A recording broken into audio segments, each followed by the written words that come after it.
Wilds of Eldraine has been fully spoiled, which leaves one question on everybody's mind. Where's the money, Lebowski? Magic. I am a wizard! History. I'm an old wizard! The magic historian. My bones hurt. Greetings!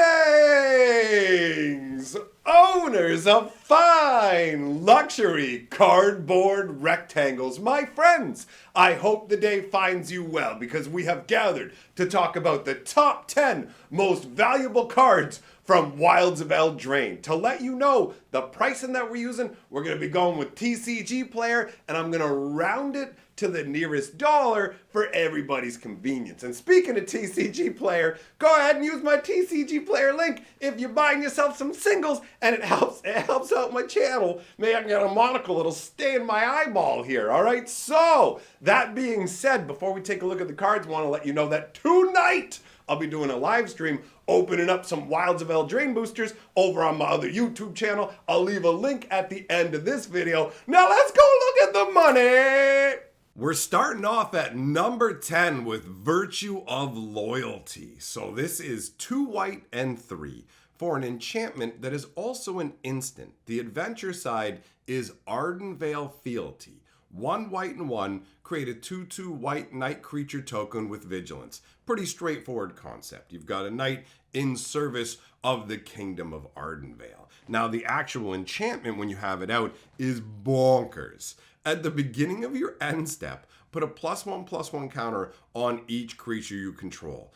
Untap those creatures. Now, we don't get to find out in the written story what's going on here, so this isn't a story beat moment, but the card itself tells a story all on its own. The adventure side is clearly covered by the fact that we have this knight right here in the middle of this grand treasury. And what's craziest to me is you're walking towards these massive flaming rings. You can see the smoke coming up off of them, but there's just mounds and mounds of treasure all around in this massive sweeping hall. Where even is this? Is this supposed to be deep in Castle Ardenvale? Is this some underground treasure repository? I do like the fact that you've got all this treasure. So the idea of putting a +1/+1 counter on each of your creatures makes perfect sense. Think about how much amazing magical weaponry and gear must just be kicking around in this huge vault. So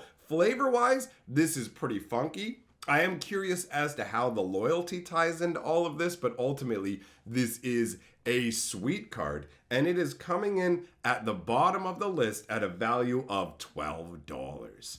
After that, we've got Virtue of Persistence. We're going to see that a number of these virtues have made it onto the list. This is the black one with a very steep casting cost. 2 black and 5. It has Lochthwain Scorn. 1 black and 1 sorcery. Target creature gets -3/-3 until end of turn, and you gain 2 life. The fact that it's a sorcery does weaken it a little bit, but it's creature removal that also boosts you ahead in life and only costs a black and 1.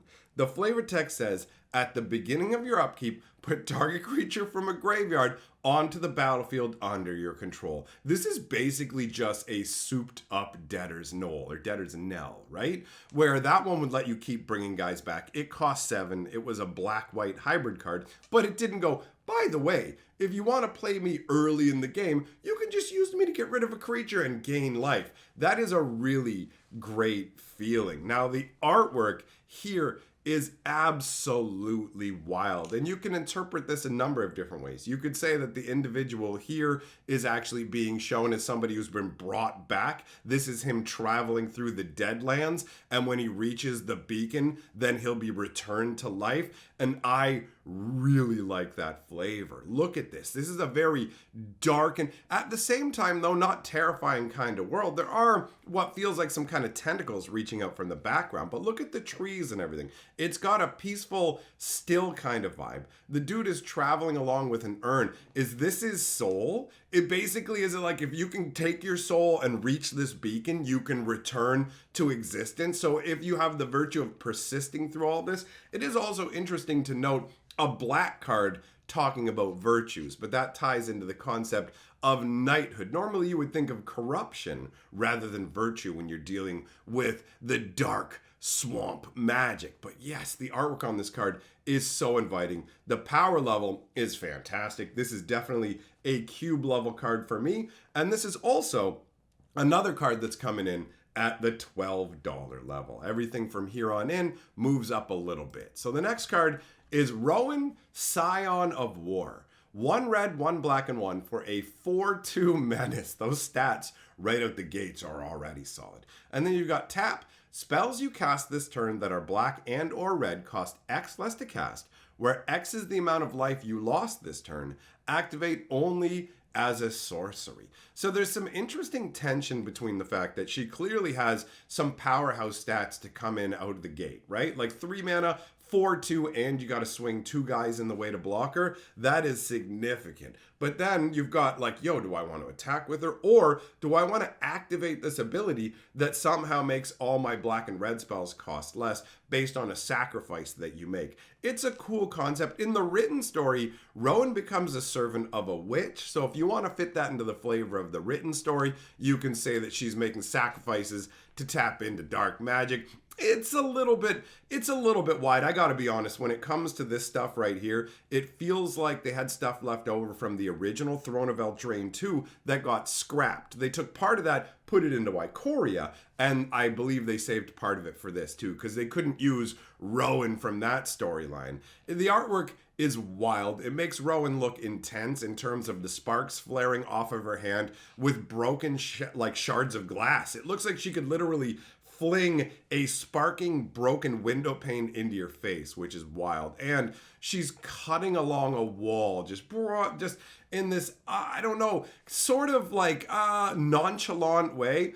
I don't like her armor though. I really don't like the hip plates on this. It just makes her look weird and clunky. And honestly, it draws the eye away from the interesting parts of the artwork, which are the 2 different destructive spark kind of areas. But, you know, whatever. She's got a determined look. Flavor text says, "No more days withering at a negotiating table with my brother. I will rebuild Eldraine myself, the old way, with power." I mean, she looks half decently powerful. I'll give her that, right? So Rowan's coming in at $13. Let's move on to talk about another virtue. This is the virtue of knowledge. 1 blue and 4. And this one is obviously another enchantment. 1 blue and 1 instant, Vantress Visions. Copy target activated or triggered ability you control. You may choose new targets for the copy. That feels great, right? Just as that side of the spell, really solid. Then you look at the other side. If a permanent entering the battlefield causes a triggered ability of a permanent you control to trigger, that ability triggers an additional time. So essentially, it's like a panharmonicon, right? But it's got the extra ability of, yo, you want to play me earlier on? Go right ahead. The artwork is a cool concept. It feels a little unfinished though, doesn't it? It feels like this artwork needed a little more added to it. I do like the winding staircase leading up into the light, all the tomes that are flowing around. I'm not sure if this is supposed to be Will in the library learning, because you can see him, like, the guy here has an ice sword, but we also know there's an Ice Queen Hilda, and it's not 100% clear whether this is Will, but it feels to me like this is him on a quest to become the High King, right? That's not something that's covered in the written story, but I believe that was part of the initial story. So while I like this card, I find the artwork to feel just kind of generic and ultimately forgettable. It's supposed to represent this gigantic sense of scale, but ultimately it falls flat for me. This one's coming in at $13. After that, we've got Ariette of the Charmed Apple. What a gorgeous card. 1 black, 1 white, and 1. I wasn't expecting her to be black-white. I don't know if it's the artwork or the fact that she deals with the Wicked Slumber, but I strongly expected her to actually be black-blue. So she is a human warlock. Each creature that's enchanted by an aura you control can't attack you or planeswalkers you control. At the beginning of your end step, each opponent loses X life and you gain X life, where X is the number of auras you control. The flavor text says, "Hush now. I need your beauty sleep. I do like the fact that they've tried to tie this into the storyline in terms of having her go, hey, like when you're enchanted by an aura, you can't attack. So that does kind of give the idea of a slumber. It's like they can still block those. So not really asleep, but at the same time, it does kind of give that vibe. The life loss, it doesn't. Ultimately, when I look at this card and I look at the artwork, I don't see a witch that's dedicated to slumber. What I actually see is a witch that's dedicated to her own eternal youth. If you look in the reflection of her mirrored, like, I don't know if you would call that a cowl. I don't even know what you call something like that flows up like that at the collar. But if you take a look, you can see her face reflected as aged. She is really much older. So either that is her true self and she's using an illusion to mask it, or she steals youth and vitality. And she has that kind of a vibe. The crystal apple, all of it. You got a wicked witch. I do not believe for a second that she was initially concepted as a sort of sleep lord, but there is enough tied into the flavor to actually make it work and have it fit into the story. So I give it a pass, and I find the artwork to be incredible. The elderly aspect in the background, the beautiful, beguiling being holding out this apple here for you. Taste of my crystal apple. I imagine you just shatter your teeth on it, right? And the fact that she's on a half crumbled throne as well. Oh, just everything about it. The roses that are cascading down off of her dress. This is next level magic artwork that tells an entire story just with the art, right? This one's coming in at $13. Moving up into the next tier, we have Agatha's Soul Cauldron. This is coming in at number 5 on the list. So this is a 2-cost legendary artifact. And looking at the image here, the 2 seems a little off-center, doesn't it? We'll see if the cards actually look like that. So, you may spend mana as though it were mana of any color to activate abilities of creatures you control. Creatures you control with +1/+1 counters on them have all activated abilities of all creature cards exiled with the Soul Cauldron. And tap to exile target card from a graveyard. When a creature card's exiled this way, put a +1/+1 counter on target creature you control. This is super strong, right? Like, you can eat guys from your own graveyard, give your own guys +1/+1, have their abilities. You can eat creatures from your opponent's graveyard, boost up your guys, and get their abilities. That is really solid. This, for me, I believe, is the peak of missed opportunity for the story of Eldraine. In the written story, Agatha is reduced to the first obstacle. But when you look at the cards overall in the story spotlight, you can see Kellen and Ruby triumphing over her as a story spotlight aspect. And unlike the written story, where Kellen bull charges her into the cauldron going, "You're the one who's cooked," which, by the way, I absolutely loved that moment. So I will say that I kind of forgive the switch in that regard. But I do feel like we got robbed of what was originally going to happen with Agatha. And I guess I've mentioned the story enough that I'll let you know. I have a 5-video series over on Fantasy Geographic covering the entire written story. So if you'd like to hear that, it is quite enjoyable, even if it does deviate from the cards. Agatha's interactions with Kellen are absolutely some of my favorite parts of it. But the way it looks like from the cards is that Agatha was actually meant to originally be the main enemy, and she has a bunch of like sugar creatures that serve her, so she takes people's souls and puts them into sugary confections and forces them to patrol and attack people, which is pretty cool. And you take a look at this artwork and everything that's going on here, and it's pretty grim. You can see a skull floating, you can see there's a pigtail coming out of it. She's feasting on the innocents, devouring their soul, and look at the look on her face. A connoisseur. Little girl, delicious, but it needs some more salt. All right, so this one comes in at 15. After that, we've got Moonshaker Cavalry. This is 3 white and 5 for a 6/6 flyer. When it enters the battlefield, creatures you control gain flying and get +X/+X until end of turn, where X is the number of creatures you control. This is a very powerful effect, and it makes a lot of people think of Craterhoof Behemoth, which is a massive finisher, but that one gives all you guys +X/+X and trample, whereas this one gives flying. So I have to say, I do feel this card is currently slightly overrated. I think that with the flying aspect, you can still chump block the creatures, so this isn't quite as powerful as it initially seems. It's one of those cards that tricks you into thinking, oh, it's a white crater hoof. But when you play it, you'll be like, oh, it's a white kind of hoof, right? And interestingly enough, out of all the cards on this list, this is, as the borderless card, is ranked number 1. But when you're dealing with non-borderless cards, it's actually ranked number 4. Normally, when it comes to the borderless versions and the regular versions, they will be in the same order in terms of top pricing. But Moonshaker Cavalry is one that people aren't quite sure of. And plus, there is a promo as well, which kind of muddies things up too. But anyways, this one to me is powerful, but I think overrated. The flavor text says, High King Kenrith's armies followed him into the afterlife, ready to charge at his command. That's pretty cool. Kenrith and his army got wiped out by the Phyrexians, and here you can see them as this endless train of spectral riders. What a sight to behold, and I love the moon tucked away in the background. This is great. This is really, really awesome artwork, and this regular version comes in at $18.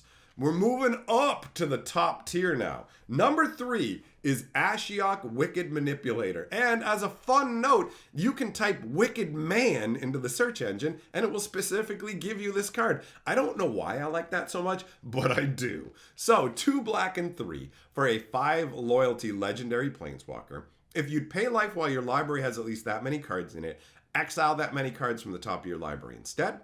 1 loyalty bonus. Look at the top 2 cards of your library, exile one of them, put the other into your hand. -2 loyalty. Create 2 1/1 black nightmare creature tokens with at the beginning of combat on your turn. If a card was put in exile this turn, put a +1/+1 counter on this creature. And -7. Target player exiles the top X cards of the library, where X is the total mana value of cards you own in exile. This is a very potent planeswalker, right? The first ability lets you chew through your deck and get things that you need while also getting stuff into exile to work with the final ability. The -2 ability can be used multiple times without running out of loyalty to make blockers that can protect Ashiok and also grow. So if they're not handled immediately, they will be a big problem. And I do like the little nightmare there hanging out in the background, just kind of behind the tombstone, like, yo, what's going on, Ashiok? We're going to do some exiling today. Might be fun. It kind of actually feels like a corrupted version of a Phyrexian or something. I'm not 100% because Ashiok does feel shoved into the set. Ashiok has like no real impact on the story. It's just there going, hi, I'm Ashiok and I'm enhancing power somehow. Don't think about it too hard, right? So the artwork is funky. The card is powerful.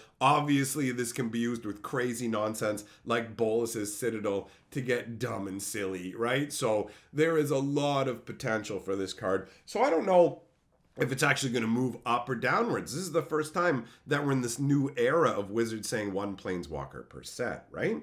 Either way, this card's coming in at a juicy fat $25. After that, we got number 2, Virtue of Strength. Of course, it's going to be the green one. 2 green and 5. Guaranteed growth is the adventure side. 1 green, return target creature or land card from your graveyard to your hand. That's all right. You know what I mean? That's fine. Okay, you can get a creature or land back. But the other side of it is where we go bonkers town. If you tap a basic land for mana, it produces 3 times as much of that mana instead, man. What? Remember that crazy, I can't remember the name of it right now, but there's a beef boy from Theros Beyond Death that basically makes all your mana sources tripled, and my brain just goes, that and this. Let's go nutty. I love this artwork, man. I love this like hedge maze that's in front of this lifted up crazy Stonehenge. This has a super mystical vibe. All the little yellow elemental moats, I don't know, are those fae? Whatever it is. Bro, this has such a beautiful vibe to it. And you can see the sun breaking out behind the Stonehenge that's been lifted up on this swirl of branches. This is just absolutely majestic looking, right? And this one is also $25. Now let's talk about the most busted card in the set. Beseech the Mirror, coming in at the top of the money curve and the top of the power curve, right? 3 black and 1 for a bonkers sorcery. It has bargain, so you can sack an artifact, enchantment, or token as you cast it. Search your library for a card, exile it face down, then shuffle. If this spell was bargained, you may cast the exile card without paying its mana cost if the spell's mana value is 4 or less. Put the exiled card into your hand if it wasn't cast this way. So basically, this is a tutor on steroids. Normally, for 4 black mana, you would get something along the lines of Diabolic Tutor, which is just a sorcery that says, go through your deck, pick a card, put it into your hand. This does that at the bare minimum. But if you happen to sack an artifact, enchantment, or just a token, and it's so easy to make tokens with the rolls and everything. Like tokens, treasure tokens, food tokens. We know how crazy Wizards has gone with tokens. It's really, really easy to get them. So meeting the bargain conditions is basically inconsequential as far as I'm concerned. So this will, a lot of the time, be cast to best effect. And if you really boil it down and think about it, this becomes every spell in your deck that costs 4 or less. When it auto casts the spell that costs 4 or less, that means this card plays as every different card in your deck that costs 4 or less. This is obscenely powerful. This is too powerful. This is power creep gone berserk, right? Like, they should not be doing this. This card is definitely going to impact formats outside of standard. There is no question about it. The flavor is really cool, right? Like, it's the idea of talking to a magic mirror. But in previous iterations of magic mirrors we've seen, you just speak to them and they impart information. This seems like you can actually sacrifice the magic mirror, right? Take a look at it.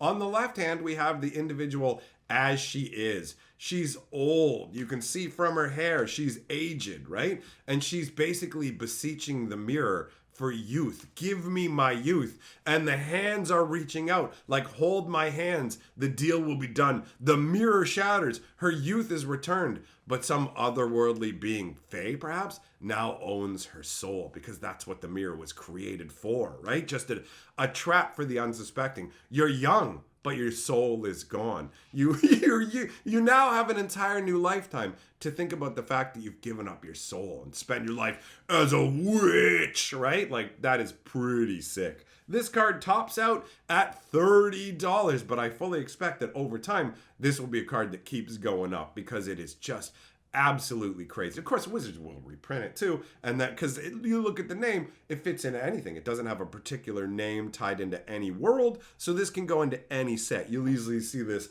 in an upcoming Master set. That rounds out the list, my friends. Thanks for coming by. If you'd like to see some Wilds of Eldraine stuff actually in person, I'm going to be doing an opening on my live stream tonight, so I'll leave a link at the end of the video for that, and for the Fantasy Geographic lore Wilds of Eldraine stuff. Thanks for coming by. Big shout out to my patrons for supporting my channel, and I will see you all, my friends, in the next video.